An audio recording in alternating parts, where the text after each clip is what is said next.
Gyda'r 90au cyraedd Cymru mewn cwpwl o tai dau ag alcopops. Yn Nghwmderi, Rhamant oedd yn yr awyr. Rod a Gina. Wel am gwpwl. Bron am byddwn ni'n deud cwpwl pwysicaf yn hanes Cymru.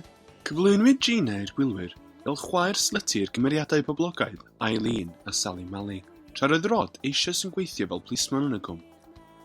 Roedd rhoi'r ddau hefo'i gilydd yn ffrwydradol. Wel, oedd pawb yn obsessed oedd yn. Nath na fwy o bobl wylio cusan gyntaf Rod a Gina fatha percentage on. Na nath watcha moon landing. Nuts! Dyma meddwl oedd na unrhyw un o ddim yn ffansio Gina. Dyma fatha bobl gay neu bob bynnag. Gina.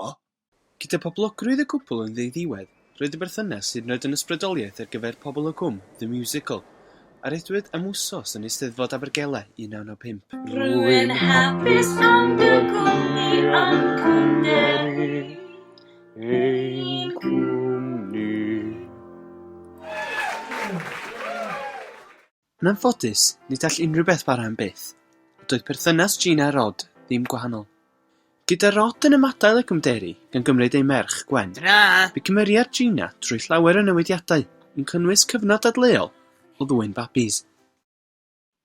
Gina, ti da'r babis yn ôl? Na. Gina, dim chdi bia nhw. Na. A thi mental do?